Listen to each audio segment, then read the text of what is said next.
I'm Jenn Wolff. I'm from Waverly, Iowa, which is a town of about 10,000 people. I'm an occupational therapist, and I feel that helping people find their inner strengths and their voices is one of the most important things for all people. I had a very great upbringing. My family's awesome, but had kind of chronic depression before my diagnosis, and actually had to leave school. I was in the middle of my occupational therapy master's program. The pressure of the tumor in my spinal cord probably caused that pain that I couldn't verbalize in any way, probably caused some of that chronic major depression. And so I was walking slower and slower, and I tried to drive my brother's brand new Jeep, and I couldn't feel where the pedals were.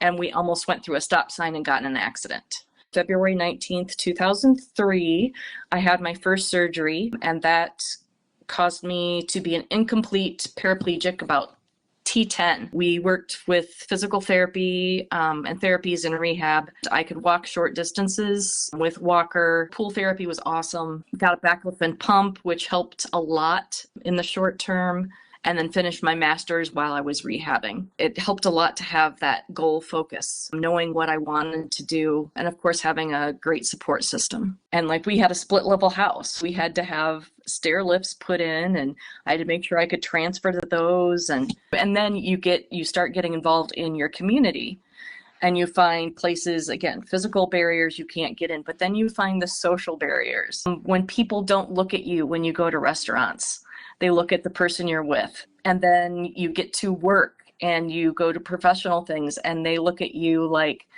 are you sure you can do your job from a wheelchair? It's finding those things that you know you're confident in, really focusing on your strengths rather than the things you can't do. Show them all.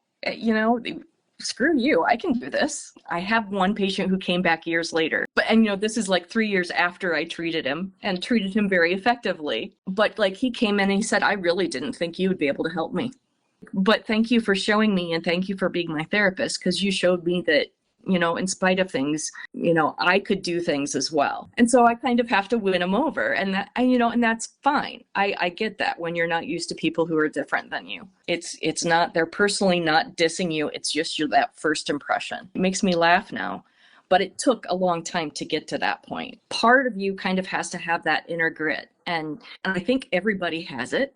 It's just finding that goal, that what do you really want to do, and focus on those things and seeing the short-term improvements, which can be really difficult. And that's why it's important to have people around you to remind you, look at how far you've come in a month, look at how far you've come in 6 weeks, because sometimes we don't see that. I had a patient who was a very incomplete cervical injury, who said for the first minute or so he couldn't move. And he told me, I'd rather die than live like this. As a patient, you go through that immediately after, because you don't know what it's like.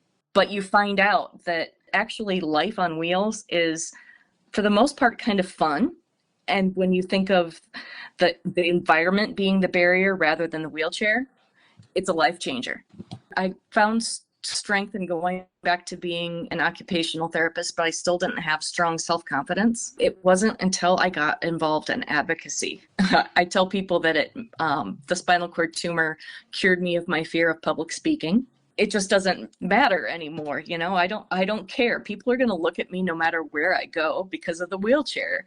Why not bring attention to our issues, since they're paying attention anyway? I got involved in advocacy about the time I needed the second wheelchair that's more ergonomic, more lightweight, better for me in the long run. And insurance, Medicare, decided, oh, you don't need that to get around your home. And as an occupational therapist, that just made no sense to me.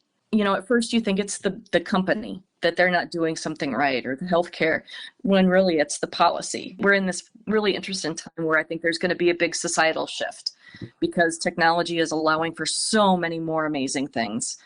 So many people with disabilities are going to be able to find their strengths through technology, and be part of the workforce, be part of volunteering. I've been a board member of the Iowa chapter of United Spinal for maybe 10 years, but decided we needed to have an advocacy program. And I'm also doing a virtual peer group for anybody in our chapter because we are such a rural state. You know, it's hard. It's very isolating. It took about 7 years for me to get really connected with a spinal cord or disability community. And it's amazing to be in a supportive spinal cord community because all of a sudden you're talking about, okay, do you self-cath? Do you have, how many UTIs? What do you do? You know, what are you doing for the bowel program? And, you know, the normal world doesn't deal with that, but it's the norm for us. I am in the midst of learning the SMART program, stress management and resilience training from Dr. Amit Zood at Mayo Clinic. And it's a mindfulness program for the 21st century. It's just doing little pieces throughout the day to remind yourself to pay closer attention to details, to have more gratitude and compassion for others. I'm hoping to become a trainer for that, to remember to exercise, remember to eat healthy, because it's really easy to kind of let that go after the focus of rehab. And I had to learn that the hard way by going septic 4 times and dealing with MRSA, and you don't want to do that. I think for anyone who is trying to get used to life, we believe in you. Coming from a therapist point of view, if walking is your primary goal and it's reasonable and it's what keeps you motivated, yes, that can be an important part of your recovery, but it shouldn't be the only main thing in your recovery. You should also be planning on, what do I want to do to make my life meaningful outside of walking? You have the power in you, no matter how bad it feels at times or how impossible it seems at times. You can do it, and you have a lot of wonderful people out there who can show you and guide you. Just reach out.